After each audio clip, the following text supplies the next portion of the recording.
Graças a Deus. A paz do Senhor, igreja. Como é bom estarmos na presença do Senhor, mais uma vez reunidos para louvar, para adorar, para exaltar e engrandecer o nome do nosso Deus. E começou a bater um ventinho agora, né? Começou a refrescar aqui. Tá dando para sentir.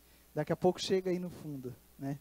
Quem senta aqui na frente, se gosta de sentar aí no fundo, não tem problema, mas a gente recebe o ventinho primeiro. Amém? Graças a Deus.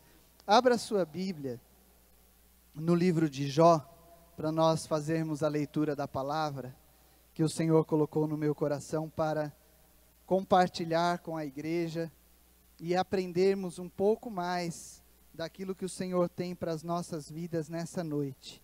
No livro de Jó, no capítulo de número 2.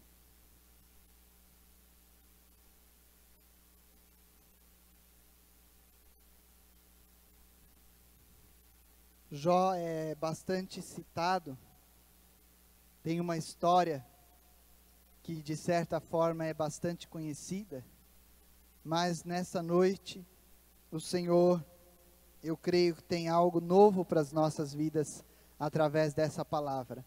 No livro de Jó, todos acharam? Amém?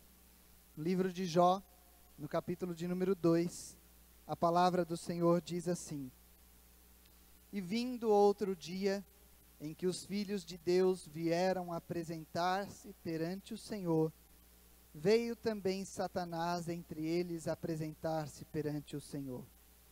Então o Senhor disse a Satanás: De onde vens? E respondeu Satanás ao Senhor e disse: De rodear a terra e passear por ela. E disse o Senhor a Satanás: Observaste o meu servo Jó?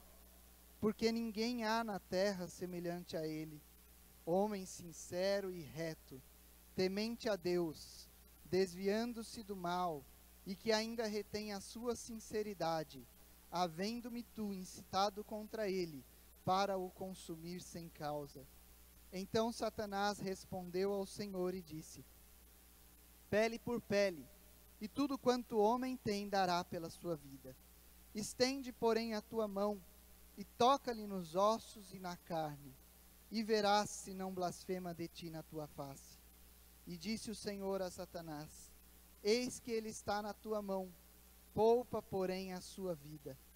Então saiu Satanás da presença do Senhor, e feriu a Jó de uma chaga maligna, desde a planta do pé até ao alto da cabeça. E Jó, tomando um pedaço de telha para raspar com ele as feridas, assentou-se no meio da cinza. Então sua mulher lhe disse: Ainda retens a tua sinceridade? Amaldiçoa a Deus e morre.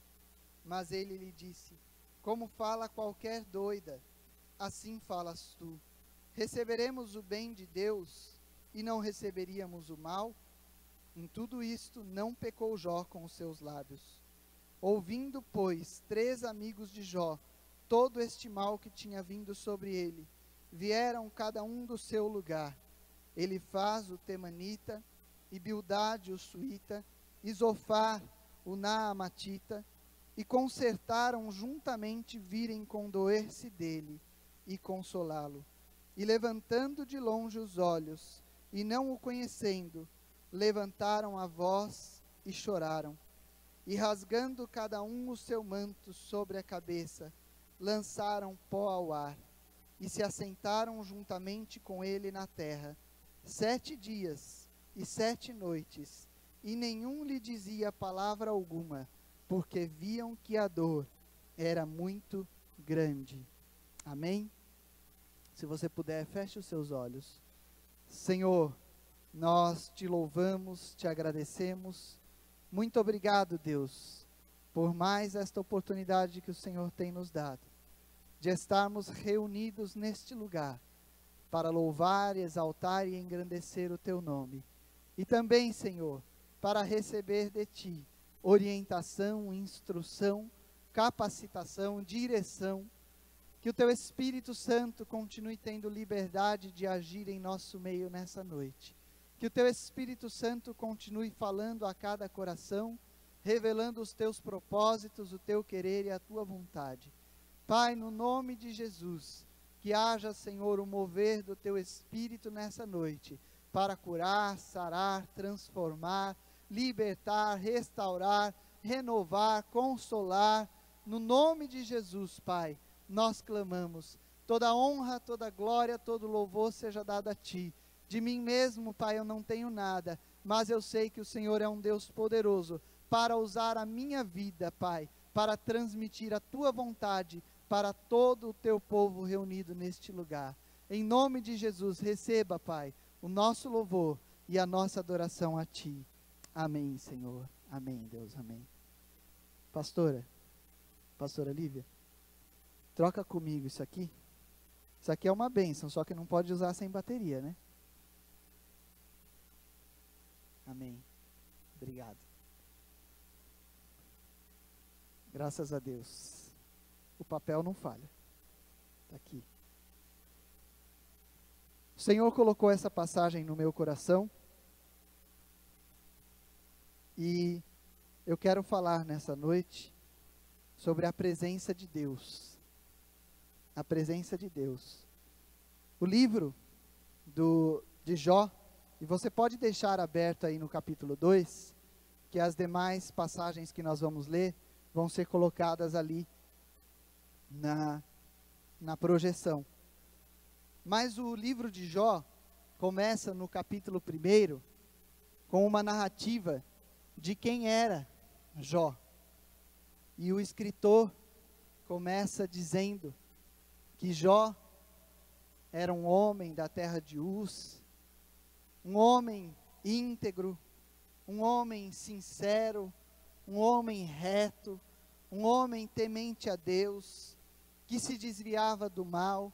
Começou a narrar, no capítulo 1, as características de Jó, o comportamento de Jó, as atitudes de Jó, mas ele também descreve um pouco sobre a vida de Jó, e começa a dizer que Jó tinha 7 filhos, 3 filhas, e começa a descrever e numerar o gado, a quantidade de gado que Jó tinha, e Jó era um homem muito rico. Então ele vai falando quantas ovelhas, quantos camelos. Nós não vamos ler, mas depois, se você ainda não leu, ou se você já leu e tem desejo, depois leia na sua casa, e você vai ver tudo isso que nós estamos falando aqui, descritos no capítulo 1 do livro de Jó. E fala da riqueza de Jó, e diz que era o maior de todos os homens do Oriente, pela sua riqueza, pela sua imponência.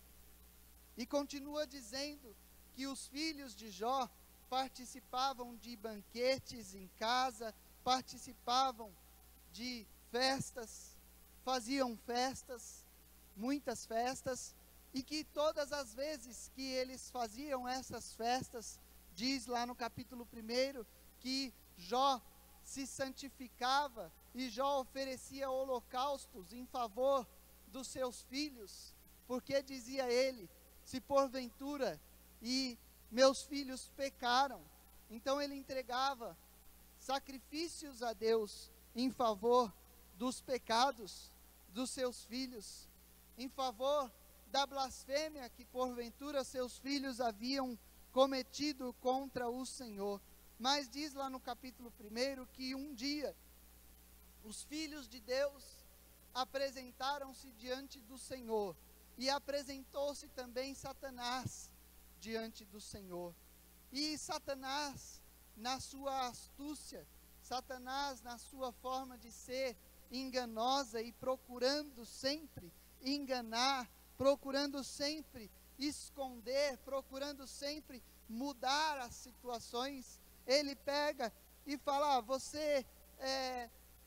Jó, ele fala para o Senhor, Jó está nessa situação, ele é um homem que serve a Deus, ele é um homem fiel, ele é um homem temente, porque ele é rico, porque ele tem uma família linda, porque ele tem uma família próspera, porque não lhe falta nada, da forma como o diabo costuma tentar enganar as nossas vidas. Mas tira aquilo que ele tem, tira os bens, tira a riqueza, tira essa imponência, tira este reconhecimento que ele tem diante dos homens, para ver como que é que fica a sua situação. E a palavra diz que o Senhor deu permissão para Satanás, para que tocasse na vida de Jó, para que atingisse a vida de Jó. E então começa uma descrição ainda no capítulo 1 de Satanás atingindo a vida de Jó, de forma que ele perde o seu gado, ele perde as suas ovelhas, ele perde os seus camelos, ele perde o seu rebanho, mas o diabo ainda continua atingindo a vida dele, com a permissão dada pelo Senhor, e ele perde os seus filhos.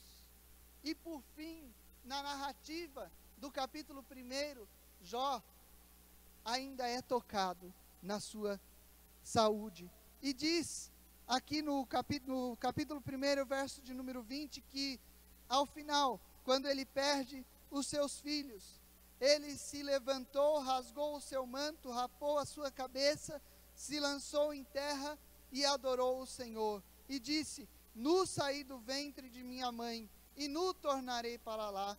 O Senhor o deu, o Senhor o tomou. Bendito seja o nome do Senhor. Em tudo isto, Jó não pecou, nem atribuiu a Deus falta alguma. Dessa forma começa a narrativa no capítulo 1 de quem era Jó, da história da vida de Jó. Perdeu os filhos, perdeu a riqueza, mas continuou adorando, exaltando, glorificando, engrandecendo ao Senhor. E a palavra diz que ele não pecou. Quando nós abrimos a palavra do Senhor, no capítulo de número 2, nós deparamos com uma continuidade dessa narrativa. E aqui já no início do capítulo 2, no verso 1 que nós lemos, mais uma vez, diz que os filhos de Deus vieram apresentar-se perante o Senhor. Mas veio também Satanás entre eles apresentar-se perante o Senhor. Mais uma vez, os filhos de Deus vieram se apresentar perante o Senhor, mas veio também Satanás. Quando eu comecei a ler essa passagem, o Espírito Santo de Deus começou a falar ao meu coração, e o Senhor começou a falar fortemente comigo, e isso chamou a minha atenção, porque nós chegamos na igreja, neste templo, lugar que nós chamamos de igreja, porque na verdade igreja somos nós, é o corpo de Cristo reunido, e que está reunido neste momento, na face da terra, em muitos países onde o horário coincide com o nosso de reuniões de culto, de louvor, adoração a Deus. Em outros, já se reuniram pela manhã, mas esta é a igreja do Senhor. E nós muitas vezes, ao sairmos das nossas casas, ou ao chegarmos no templo, nós dizemos: eu vou me apresentar diante do Senhor. Eu vou buscar a presença de Deus. E muitos, sem entendimento, acham que a presença de Deus, ela está somente aqui, neste lugar. E a presença de Deus está neste lugar. Nós podemos sentir a presença de Deus neste lugar. Mas muitos pensam que só aqui podem encontrar a presença de Deus e podem encontrar-se com o Senhor. Mas quando nós começamos a ler essa passagem, nós começamos a entender algo diferente do que é a presença de Deus. Porque diz que os filhos de Deus apresentaram-se perante o Senhor. Mas Satanás também se apresentou ao Senhor. E aí eu comecei a pensar, será que todos estavam na presença do Senhor? Será que os filhos de Deus tinham a presença do Senhor nas suas vidas? Será que Satanás também tinha a presença do Senhor na sua vida? Porque diz que veio também Satanás entre eles apresentar-se perante o Senhor. E quando diz entre eles, aí o Senhor começou a falar mais ainda ao meu coração, porque algo me tocou e eu falei, será que nos cultos de domingo à noite se apresenta entre nós alguns que são enganadores, alguns que são falsificadores, alguns que corrompem, alguns que mentem? Será que o inimigo não entra nesse lugar nos momentos de culto? Será? O Senhor começou a falar comigo de forma diferente, sobre a presença do Senhor. O que é a presença do Senhor? E aí, ele continua no verso de número 2, dizendo que o Senhor então disse a Satanás, de onde vens? E respondeu Satanás ao Senhor e disse, de rodear a terra e passear por ela. Satanás, e o objetivo nosso nessa noite não é falar dele, mas para que haja compreensão, para que haja entendimento, estava totalmente descomprometido. Ele se apresentou diante do Senhor, mas da forma dele, distraído, descomprometido. Ele estava ali, e quando o Senhor pergunta, de onde vens? Se fosse nos dias de hoje, ele ia falar assim, eu estava dando um rolezinho, porque ele fala assim, de passear. Estava passeando pela terra, de rodear, de passear por ela. Eu estava dando umas voltas por aí, totalmente descomprometido, distraído, mas ele se apresentou perante o Senhor. Ele se apresentou perante o Senhor, descomprometido, distraído, vinha de dar um rolezinho, mas ele se apresentou diante do Senhor. E aí ele continua, no verso de número 3, ele fala, e disse o Senhor a Satanás, observaste o meu servo Jó? Porque ninguém há na terra semelhante a ele, homem sincero e reto, temente a Deus, desviando-se do mal, e que ainda retém a sua sinceridade, havendo-me tu incitado contra ele, para o consumir, sem causa. Olha que interessante, o Senhor, ele se alegra, ele se mostra satisfeito, ele se mostra exultante na vida de Jó.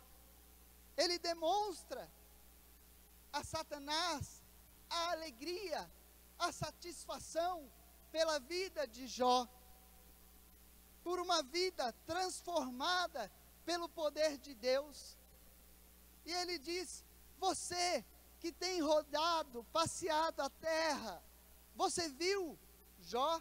E eu posso sentir a alegria, a exultação do Senhor, a satisfação, o prazer em falar de Jó a Satanás, um homem temente a Deus, servo fiel, que agradava ao Senhor, comprometido com o Senhor, mesmo depois de ter perdido os seus filhos, mesmo depois de ter perdido a sua riqueza, os seus bens, mas ele fala, você viu, você tem visto, o Senhor estava alegre, prazeroso em falar da vida de um homem que foi transformado verdadeiramente, mas de um homem que tinha na sua vida a presença de Deus. E é aí que o Senhor começa a nos mostrar a diferença do que é e a diferença de quem tem a presença de Deus na sua vida. Ter a presença de Deus não significa apresentar-se perante o Senhor. São coisas diferentes. Apresentar-se perante o Senhor é uma coisa, e ter a presença de Deus, estar na presença de Deus é outra coisa. E o Senhor começou a falar comigo dessa forma, porque Ele se alegra quando Ele começa a falar da vida de Jó, um homem que vivia na presença de Deus, e que tinha na sua vida a presença de Deus, e Ele estava falando a alguém que estava apresentando-se a Deus, mas que não tinha a presença de Deus. E ele continua, no verso 4 e 5, ele diz: então Satanás respondeu ao Senhor e disse: pele por pele, e tudo quanto o homem tem dará pela sua vida. Estende, porém, a tua mão e toca-lhe nos ossos e na carne, e verás se não blasfema de ti na tua face. Mais uma vez, Satanás demonstra toda a sua descrença, a sua falta de confiança. Satanás demonstra todo o seu desprezo ao compromisso de Jó com Deus. Satanás demonstra falta de temor. Satanás demonstra total vazio de Deus. Estava apresentando-se a Deus, mas demonstra total vazio de Deus, mesmo na presença de Deus, porque ele olha e fala assim para o Senhor novamente: mas isso aí é porque ele ainda tem vida, isso aí é porque ele ainda tem saúde, ele perdeu tudo, mas ele ainda tem saúde, ele goza de saúde, porque a palavra do Senhor diz que o inimigo veio para roubar, matar e destruir. Ele não satisfaz só com roubar, com matar o físico, mas ele quer também destruir a alma. E ele olha para o Senhor e fala, com total desprezo pela obra do Senhor na vida de Jó, com total descompromisso com a transformação que Deus operou na vida de Jó, com total desprezo com a fidelidade e com a vida de um homem que tinha a presença de Deus na sua vida. E fala, isso aí, ele diz, pele por pele, e tudo quanto o homem tem, dará pela sua vida. Estende a tua mão, e toca-lhe nos ossos e na carne, e verás se não blasfema de ti na tua face.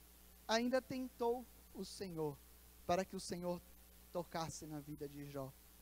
Ainda tentou o Senhor, para que ele tirasse a saúde de Jó.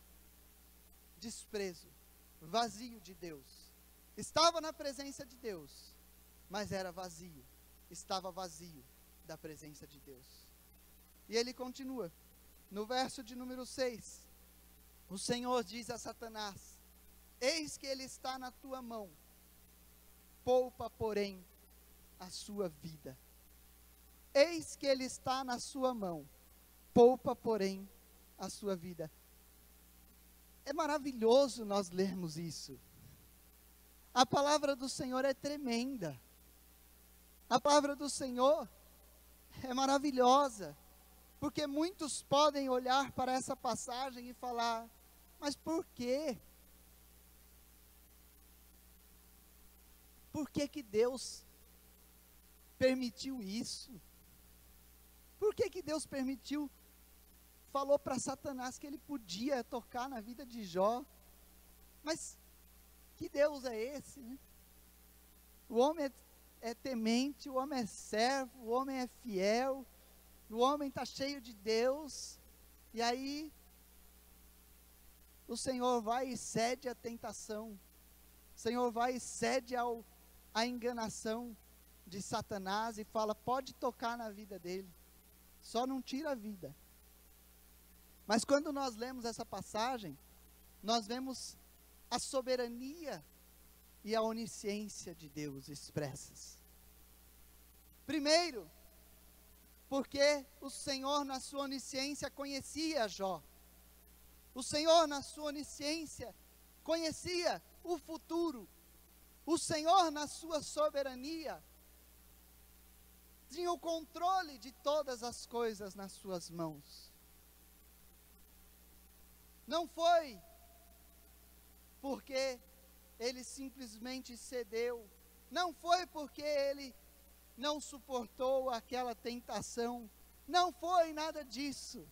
O Senhor permitiu, porque o Senhor tinha um propósito. O Senhor permitiu pela sua soberania e pela sua onisciência.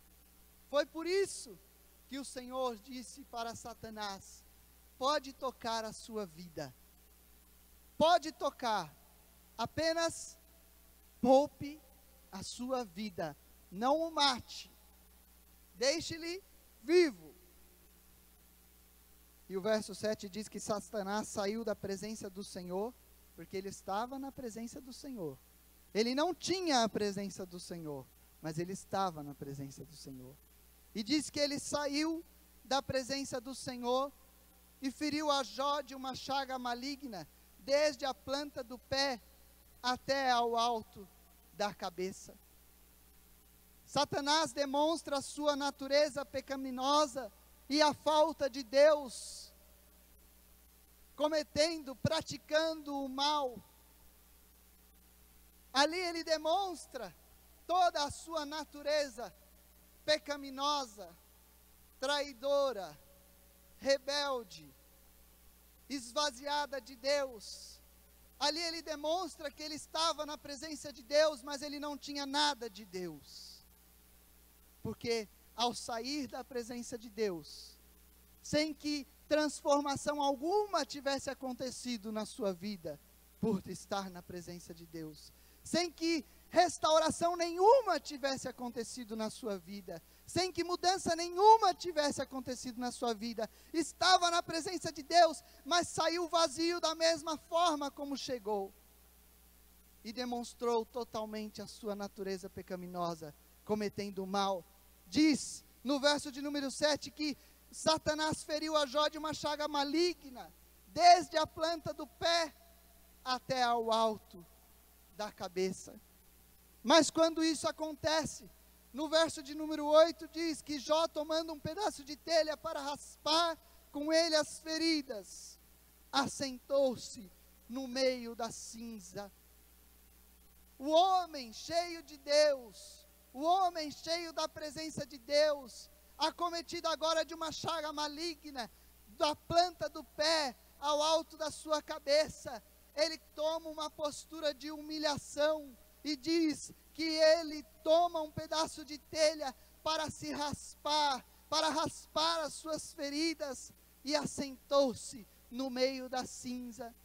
Aqui não diz que ele foi reclamar com Deus, aqui não diz que ele foi blasfemar contra Deus, aqui não diz que ele foi chorar, se lamentar, amaldiçoar a Deus. Não, diz que ele se humilhou. Jó se humilha, pega um pedaço de telha para raspar as feridas que estavam no seu corpo, assenta-se no meio da cinza, em sinal de humilhação, em sinal de reconhecimento do Deus a quem ele servia, do Deus em quem ele cria, um sinal de demonstração do que a sua vida estava cheio, porque ele estava cheio da presença, da vontade, da glória de Deus na sua vida. Jó se humilha. O verso de número 9, a mulher de Jó diz para ele: ainda retens a tua sinceridade? Amaldiçoa a Deus e morre. Agora foi a vez da mulher de Jó mostrar que ela também não tinha Deus na sua vida. Mostrar que ela também estava vazia de Deus. Porque ao ver o seu esposo acometido de chagas, se humilhando, em sinal de reconhecimento da soberania e do poder de Deus na sua vida. Se ela fosse uma mulher cheia de Deus, ela teria se assentado com ele. Ela teria ali o auxiliado. Ela teria dito para ele: o Senhor vai nos dar a vitória. O Senhor vai te curar. O Senhor vai nos dar o escape. Nós vamos sair juntos dessa. Eu vou orar, eu vou clamar pela sua vida, eu vou me colocar aqui diante de Deus e vou clamar pela sua vida. Mas ela não tinha Deus na sua vida. Ela também estava vazia de Deus. Ela também não tinha a presença de Deus na sua vida. E diz que a mulher de Jó vira para ele, olhando a situação, o estado calamitoso que ele se encontrava, e fala: você ainda mantém a tua sinceridade? Olha só como você está. Você ainda vai continuar fiel ao Senhor? Você ainda vai continuar adorando ao Senhor? Você ainda vai continuar dizendo que é acaso que o Senhor está contigo? Você ainda vai continuar sincero com o Senhor? E foi usada porque ela estava vazia de Deus. E a casa, o corpo, a alma, o templo vazio de Deus, dá espaço para que o inimigo adentre e comece a agir. O coração vazio de Deus começa a dar lugar para que o inimigo adentre e faça morada e comece a agir. E isso aconteceu com a vida da mulher de Jó. E ela diz: amaldiçoa esse Deus e morre. Amaldiçoa a Deus e morre. Mas Jó vira-se para sua esposa e diz: como fala qualquer doida, assim falas tu. Receberemos o bem de Deus e não receberíamos o mal? Em tudo isso não pecou Jó com os seus lábios. O ato de humilhação de Jó, o fato de Jó se humilhar, demonstrando a soberania de Deus, demonstrando o poder de Deus sobre a sua vida, demonstrando que não importavam as circunstâncias, o Senhor estava com ele, produz na vida de Jó uma maior esperança, produz na vida de Jó um reconhecimento ainda maior de quem é o Deus a quem ele serve e de quem é ele, como limitado, como pecador, como falho, como dependente de Deus. Produz na vida de Jó um reconhecimento ainda maior da sua situação e das suas condições, e da situação e das condições de Deus sobre a sua vida. Jó vira-se para sua mulher e diz: você está doida, você está ficando louca, você está ficando louca. Deus deu tudo, tudo vem de Deus, tudo foi Deus que nos deu. Por que Ele não nos daria também o mal? Se Ele nos dá o bem, por que Ele não nos daria também o mal? Por que haveria eu de blasfemar contra o meu Deus? Eu tenho Deus na minha vida. A presença de Deus é real na minha vida. Eu sei quem Ele é. Eu sei quem eu sou. Eu sei o que eu necessito receber dEle. Eu sei o que Ele pode fazer por mim. Eu conheço a Deus, porque eu estou cheio de Deus. Mas a mulher de Jó estava vazia de Deus. Jó repreende a sua mulher na autoridade, no conhecimento, na sabedoria que vem do Senhor, porque ele tinha a presença de Deus na sua vida. Os versos 10, 11, 12 e 13 dizem, 11, 12 e 13. Ouvindo, pois, 3 amigos de Jó todo este mal que tinha vindo sobre ele, vieram cada um do seu lugar.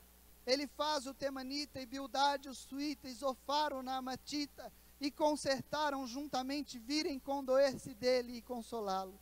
E levantando de longe os olhos, e não o conhecendo, levantaram a voz e choraram, e rasgando cada um o seu manto sobre a cabeça, lançaram pó ao ar, e se assentaram juntamente com ele na terra 7 dias e 7 noites, e nenhum lhe dizia palavra alguma, porque viam que a dor era muito grande. Os amigos viram a situação que ele estava, e diz aqui a palavra que eles procuraram a Jó, para condoer-se e consolar a Jó. Se colocaram juntos para sentir a sua dor e para consolar. Mas a palavra do Senhor aqui no verso diz, no verso 13, que passaram 7 dias e 7 noites. E o que está escrito aí? Nenhum lhe dizia, não puderam fazer nada. 7 dias e 7 noites. A intenção existiu, mas eles não tinham como fazer nada. 7 dias e 7 noites. E nenhum dos 3 lhe diz nenhuma palavra. Nenhuma palavra. Porque eles não tinham condição. Como é maravilhoso nós recebermos esta palavra do Senhor. Nós temos necessidade. Nós temos necessidade de Deus. A palavra do Senhor no Salmo 42, no verso de número 2, diz: a minha alma tem sede de Deus, do Deus vivo. Quando entrarei e me apresentarei ante a face de Deus? Nós necessitamos da presença de Deus nas nossas vidas. O salmista relatou dessa forma, e nesse relato, ele traduz, ele expressa uma necessidade que não era só dele. Essa necessidade é minha, essa necessidade é tua. Nós temos necessidade de Deus. A maior necessidade minha e sua, a maior necessidade das nossas vidas, não é de recebermos bênçãos de Deus. A maior necessidade que nós temos é de termos a presença de Deus nas nossas vidas. A maior necessidade que nós sentimos não é de recebermos coisas de Deus. A maior necessidade que nós temos, que nós sentimos, é de termos a presença de Deus nas nossas vidas.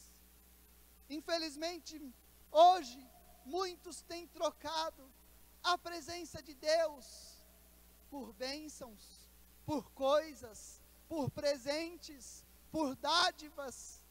Eu já não vou mais à igreja para buscar a presença de Deus. Eu vou à igreja para buscar as bênçãos de Deus. para buscar as coisas de Deus, para buscar os presentes que Deus pode me dar. Eu vou à igreja para buscar um carro novo. Eu vou à igreja para buscar uma casa nova. Eu vou à igreja para buscar a solução de um problema na justiça. Eu vou à igreja para arrumar um namorado, um noivo. Alguns vão para buscar um marido novo, uma esposa nova. Eu vou à igreja para buscar as coisas e não para buscar a presença de Deus. Mas o que verdadeiramente nós temos necessidade, assim como o salmista, nós temos sede, a nossa alma tem sede, é de Deus e do Deus vivo. Em João, no capítulo de número 4, e verso de número 24, a palavra do Senhor diz que Deus é Espírito, e importa que os que o adorem em espírito e em verdade. Muitos têm a necessidade de visualizar, de contemplar a Deus em uma forma corpórea, em um corpo físico. Se não contemplarem num corpo físico, numa forma corpórea, acham que não tem a presença de Deus. Muitos precisam de receber algo diferente.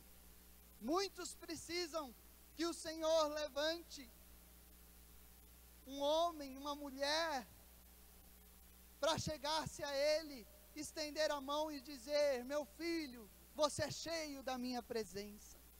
Minha filha, você é cheia da minha presença.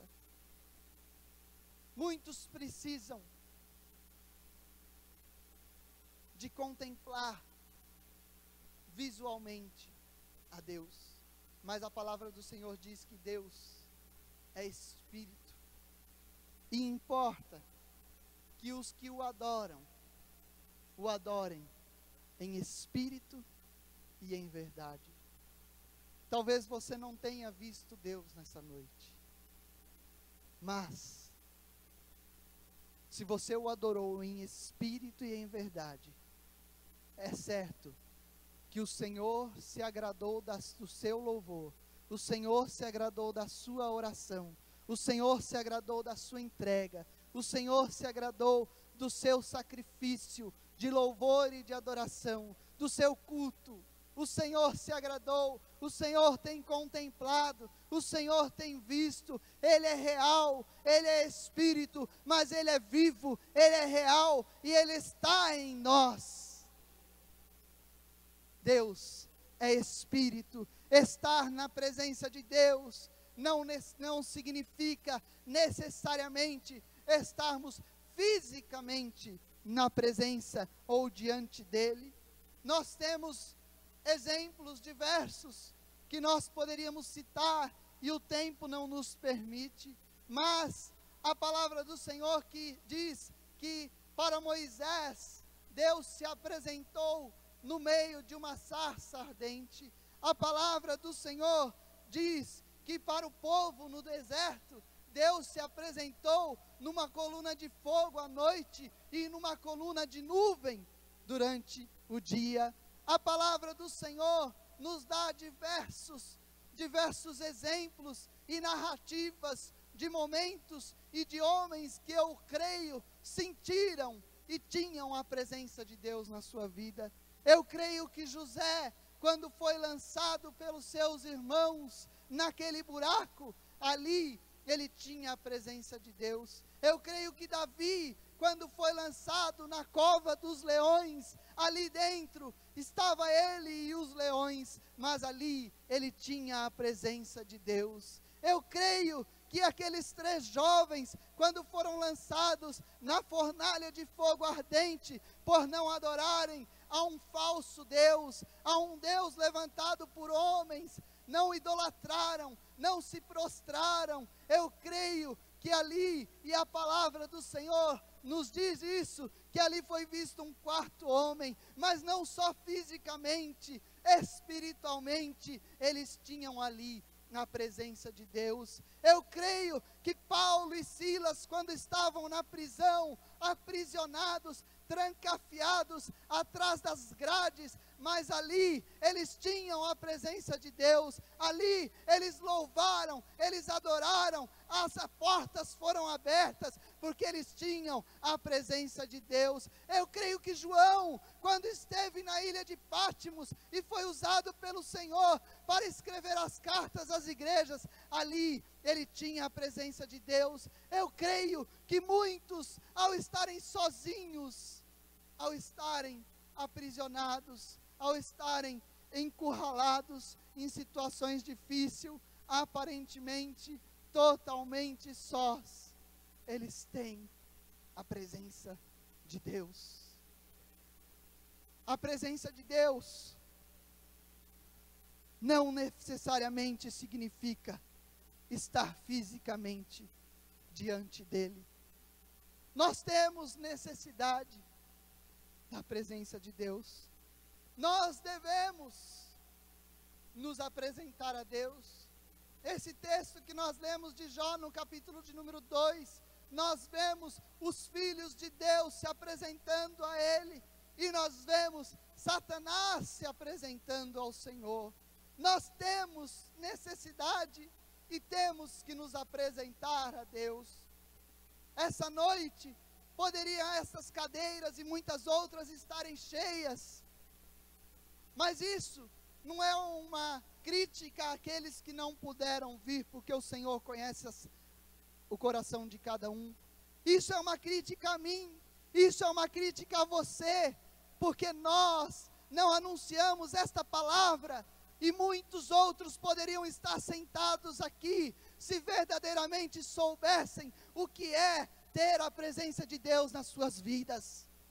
Se eles tivessem a experiência real, única e verdadeira do que é ter a presença de Deus nas suas vidas, essas cadeiras não estariam vazias. Este lugar não comportaria a quantidade de pessoas que desejariam estar na presença de Deus, porque estar na presença de Deus é algo maravilhoso. Nós necessitamos e devemos nos apresentar a Deus, mas quando nós nos apresentamos a Deus, nós devemos nos apresentar com um compromisso sincero diante de Deus. Nós devemos ter sinceridade para com Deus. Nós devemos nos apresentar com um olhar atento, com um olhar e com o coração atentos àquilo que o Senhor tem para as nossas vidas. Não podemos nos apresentar dispersos, distraídos, descomprometidos, descompromissados, porque isso não agrada ao Senhor, e isso não é estar na presença de Deus. Talvez você ache muito duro ouvir isso nessa noite, mas se você tem vindo a este templo dizendo que está vindo a presença do Senhor, você entra neste lugar desatento, descomprometido, saiba que você não está adorando ao Senhor, saiba que está faltando a presença de Deus na sua vida.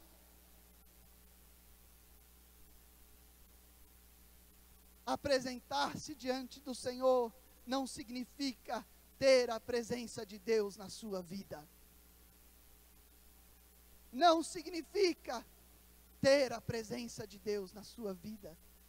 Nós temos que nos apresentar diante do Senhor com um coração preparado, com um espírito quebrantado, com desejo de Deus e não daquilo que Ele pode fazer por nós, com desejo de sentir o amor, o calor, a misericórdia de Deus, o abraço de Deus, o consolo de Deus, o carinho de Deus, com o desejo de ser renovados, de ser fortalecidos, mas não com o desejo de que ao sairmos daqui, todos os nossos problemas acabaram. Nós devemos nos apresentar diante de Deus, buscando a Ele, buscando o Salvador, e não somente a salvação que Ele tem para nos dar, a salvação que Ele tem para nos oferecer. Nós devemos nos apresentar diante de Deus, querendo, acima de tudo e em primeiro lugar, ao Senhor nas nossas vidas. Nós estamos correndo um pouquinho, mas já vamos terminar. Deus se alegra. Assim como nós vimos nesta narrativa que lemos do capítulo de número 2. Quando Ele, exultante, prazeroso, alegre, feliz, Ele diz quem era Jó para Satanás. Deus se alegra. Deus tem prazer em vidas transformadas. Alegra o coração de Deus ver filhos que o adoram com sinceridade. Alegra o coração de Deus ver homens e mulheres que se reúnem para buscar a sua presença e para o adorar com sinceridade nos seus corações. Deus se alegra todas as vezes que você, não importa o lugar, dentro do carro, dentro do ônibus, andando na rua, conversando com o vizinho, conversando com o filho, conversando com o pai, conversando com o irmão, conversando com o colega de trabalho, de estudo. Deus se alegra quando você manifesta a sua presença na sua vida. Deus se alegra quando Ele pode virar para Satanás e dizer: você está dando rolezinho por aí, você vem agora falar do meu servo, mas você viu como é a vida dele? Deus se alegra em poder dizer: ele é fiel, ele é temente, ele se desvia do mal, ele é íntegro, ele é sincero, ele tem a minha presença na sua vida. Ele não é religioso, ele não vai à igreja só para cumprir horário, só para cumprir tabela. Ele não faz só porque o pastor, a pastora, o presbítero, o diácono, o obreiro pediu, não. Ele é íntegro. Ele tem a minha presença, a transformação da sua vida é por minha causa. Quando eu tomei conta da sua vida, quando a minha presença encheu o seu ser, ele foi transformado. Deus se alegra em poder dizer isso para Satanás. Deus se alegra. Em João, no capítulo 3, no verso 16, a palavra do Senhor diz que porque Deus amou o mundo de tal maneira, Ele deu o seu Filho unigênito, para que todo aquele que nele crê, não pereça, mas tenha a vida eterna. É alegria para Deus, quando Ele pode dizer: o sacrifício, a entrega que eu fiz do meu único filho, não foi em vão. Ele foi transformado, ele foi alcançado, ela foi redimida, ela foi restaurada, ele foi totalmente modificado pelo poder do sangue de Jesus Cristo vertido na cruz do Calvário.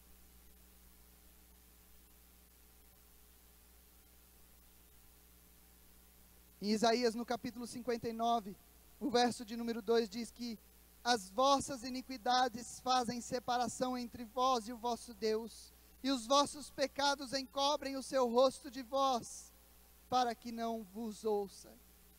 O pecado nos afasta, o pecado nos separa da presença de Deus.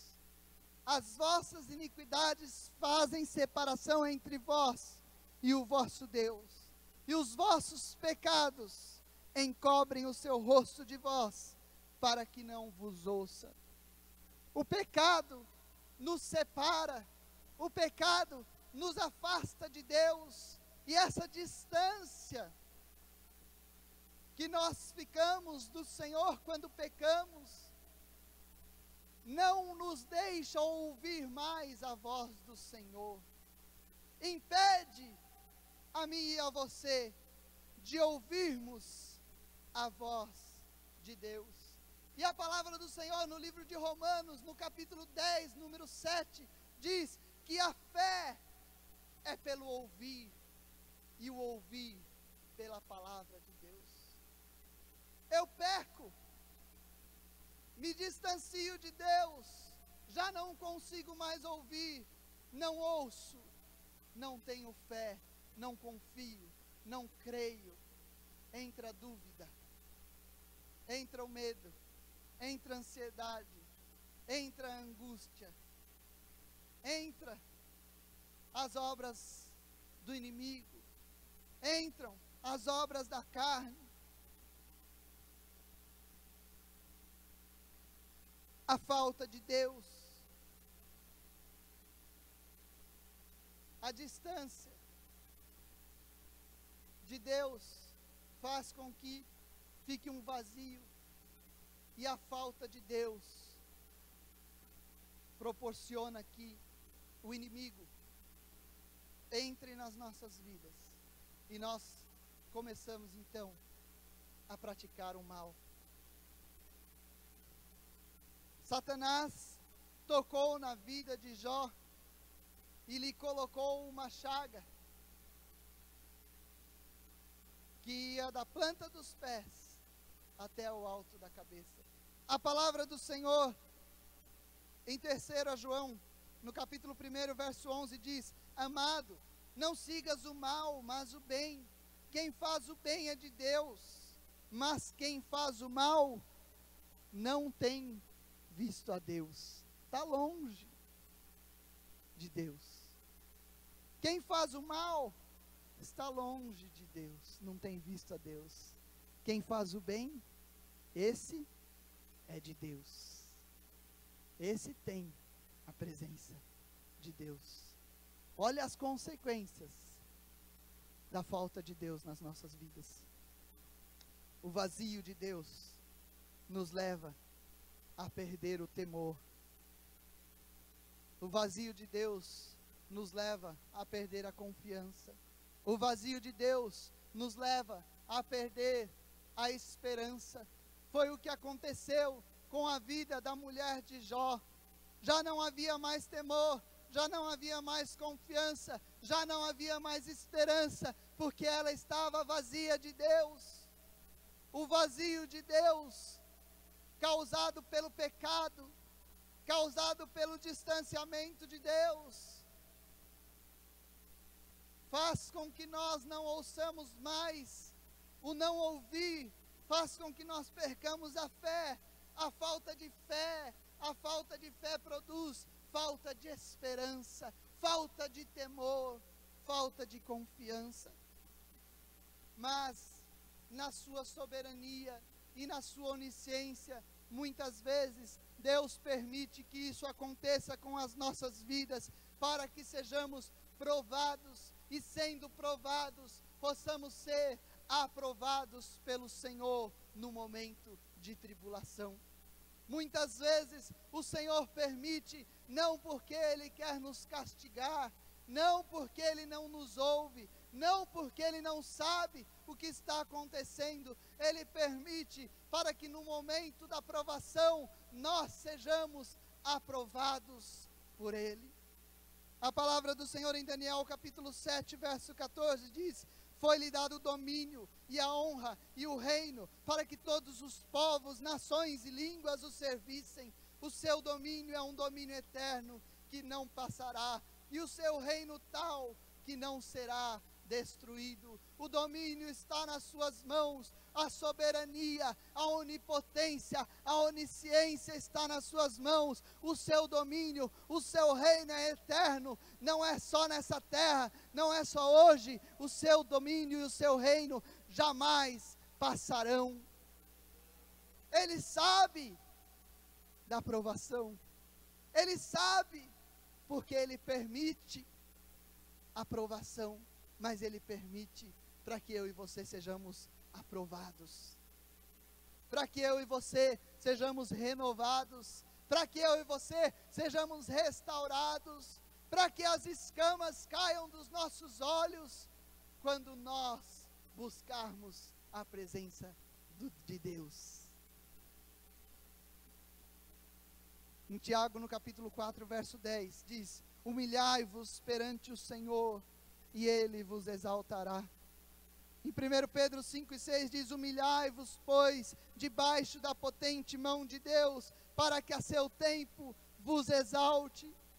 Quando nós mesmo em momentos de provação, quando nós mesmo em momentos de lutas, quando nós mesmo em momentos de dificuldade, assim como estava Jó, perdeu a sua riqueza, o seu rebanho, perdeu os seus filhos, perdeu a sua saúde, mas se humilhou. Quando nós nos humilhamos perante o Senhor, a palavra diz que Ele mesmo nos exalta. Humilhai-vos, pois, debaixo da potente mão de Deus, para que no tempo certo, que é o tempo dEle, Ele vos exalte.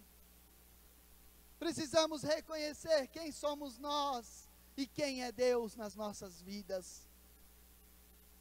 Precisamos compreender e entender o agir de Deus nas nossas vidas. A presença de Deus, quando nós nos humilhamos na presença de Deus, a presença de Deus, ela nos traz sinceridade. A presença de Deus nos traz humildade. A presença de Deus vai renovando todas as coisas dentro de nós e nos traz confiança. A presença de Deus nos traz esperança. Em Romanos, no capítulo 5, nos versos 3 ao 5, diz: não somente isto, mas também nos gloriamos nas tribulações, sabendo que a tribulação produz a paciência, a experiência, a esperança, e a esperança não traz confusão, porquanto o amor de Deus está derramado em nossos corações, pelo Espírito Santo que nos foi dado. Só a presença de Deus pode trazer restauração completa às nossas vidas. Não é homem, não é mulher, não é branco, não é preto, não é rico, não é pobre, não é o instruído, não é o sem instrução. Ninguém pode mudar as nossas vidas, ninguém pode transformar o cativeiro, a situação daquele que está em tribulação. Só quem pode mudar a situação do homem, da mulher, é o Senhor. É a presença do Senhor. A presença do Senhor pode mudar. Os amigos de Jó tiveram boa intenção.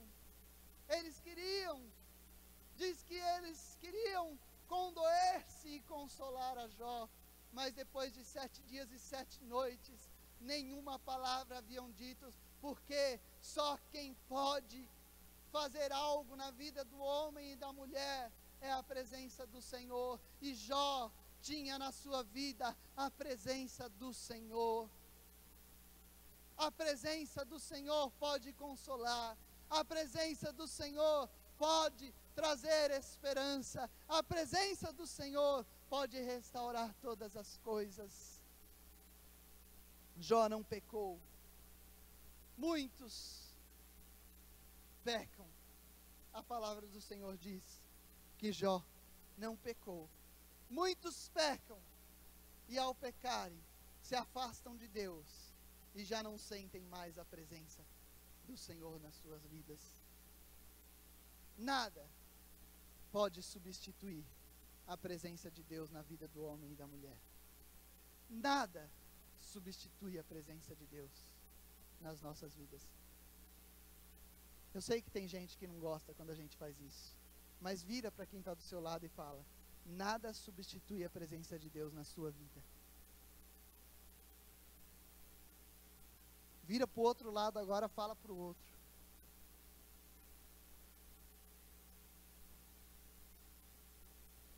aquele que perde a presença de Deus, aquele que se afasta de Deus e quer voltar a sentir a presença de Deus, precisa, primeiro, romper com o pecado. Segundo, precisa ansiar, desejar ardentemente pela presença de Deus. Terceiro, precisa buscar, orar incessantemente, pedindo a presença de Deus. Quando a presença de Deus é restaurada na vida do homem e da mulher, ele quer mais, e mais, e mais, e cada vez mais. Ser cheio, sentir o toque da presença de Deus na sua vida. O sinal de que a presença de Deus foi restaurada na vida do homem e da mulher é porque ele começa a manifestar a sua presença na vida desse homem, na vida dessa mulher. As palavras já não são mais as mesmas. O agir já não é mais o mesmo. As atitudes já não são mais as mesmas. Existe a manifestação da presença de Deus. Da boca desse homem, dessa mulher, só saem palavras que glorificam ao Senhor.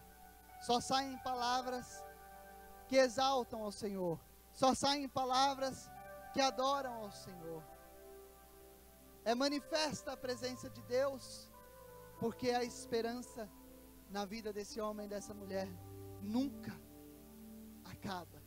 A esperança nunca morre. A alegria é estampada no seu rosto. O prazer, a confiança no Senhor são reais na sua vida. Quando a presença de Deus é restaurada na vida do homem e da mulher, nós podemos ver a manifestação da glória e da presença de Deus. Fique em pé em nome de Jesus.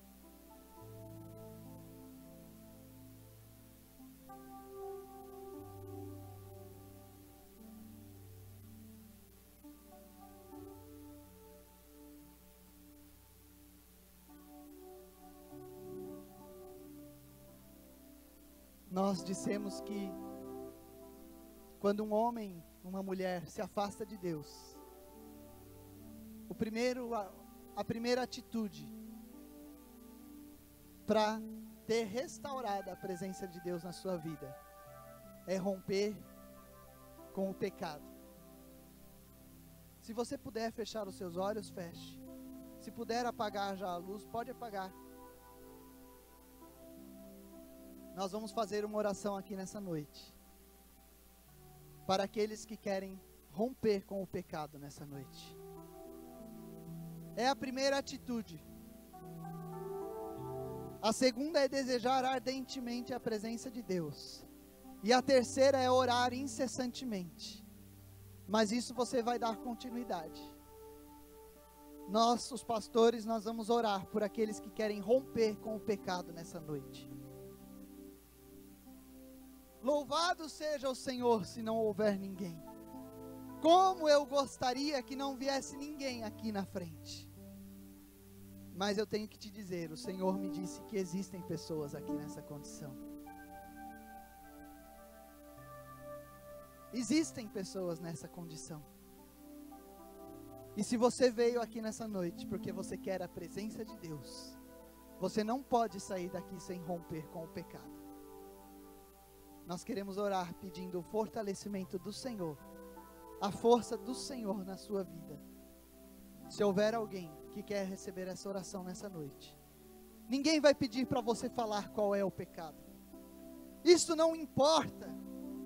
O que importa é a presença de Deus na sua vida. O que importa é que você tenha a presença de Deus na sua vida.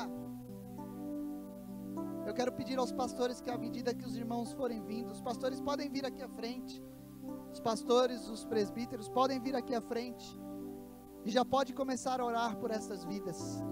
Pode começar, pastores, a orar, presbíteros, podem começar a orar por essas vidas, pedindo que o Senhor fortaleça, e que eles rompam com o pecado nessa noite.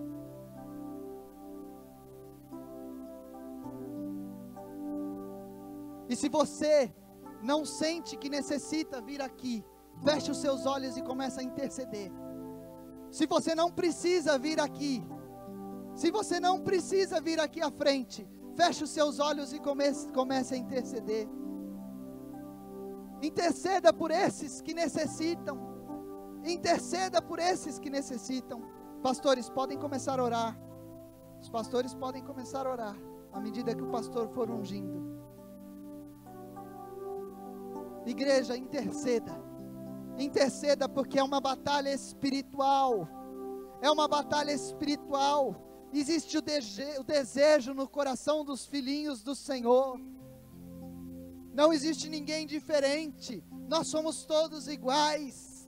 Eles necessitam, porque o pecado tem rondado, o pecado tem atingido, o pecado tem feito com que eles não tenham forças. Mas no nome de Jesus Cristo nessa noite, o pecado vai ser rompido. O pecado vai ser rompido. No nome de Jesus Cristo nessa noite, as vidas serão libertas. E a presença de Deus vai ser sentida. Oh, aleluias. Aleluias. Aleluias. Aleluias. Aleluias. Aleluias. Aleluias. Aleluias. Louvado, exaltado, engrandecido, glorificado, magnificado seja o nome do Senhor. A presença de Deus é real. A presença de Deus é real nas nossas vidas. A presença de Deus é real nas nossas vidas. Quando nós buscamos, quando nós nos colocamos diante dEle, nós podemos sentir a sua presença. A presença de Deus nos traz consolação. A presença de Deus nos traz alegria. A presença de Deus nos fortalece. A presença de Deus nos restaura. A presença de Deus nos revigora. A presença de Deus transforma as nossas vidas. Oh, aleluia, aleluia, aleluia, aleluia, aleluia, aleluia, aleluia, aleluia, aleluia, glórias, glórias, glória, honra, louvor, adoração, exaltação, engrandecimento sejam ao Senhor. Aleluias, aleluias, aleluias, aleluias, aleluias, aleluias, aleluias, aleluias, aleluias, aleluias. Louvado, exaltado, bendito, engrandecido seja o nome do Senhor. Sinta a presença de Deus na sua vida. Sinta a presença de Deus na sua vida. Sinta a presença de Deus na sua vida. Sinta a presença de Deus. Adore-o com sinceridade. Adore-o em verdade. Adore-o com inteireza de coração. Adore-o, adore-o, adore-o, adore-o. Exalte-o, engrandeça o seu nome. Sinta, sinta, sinta o toque, a presença do Senhor na sua vida. Aleluia.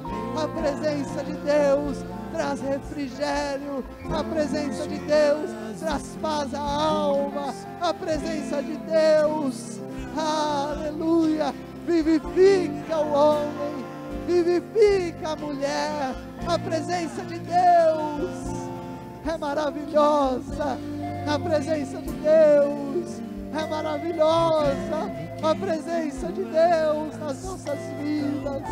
Oh, aleluias, aleluias, aleluias, aleluias, aleluias, aleluias.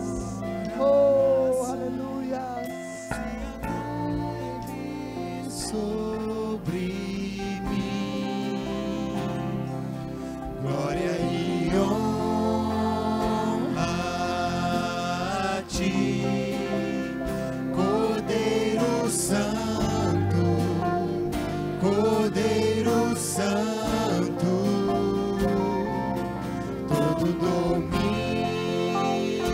a ti, Deus poderoso, Deus poderoso,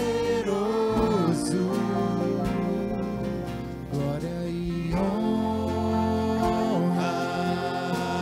a ti, Cordeiro Santo, Cordeiro Santo,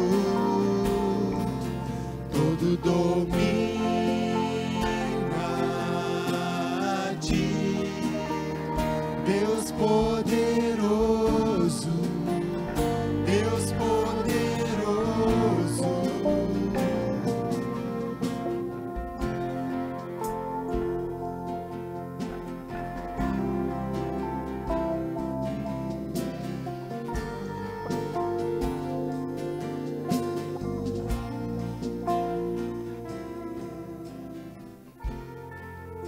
Que o Senhor te abençoe e te guarde.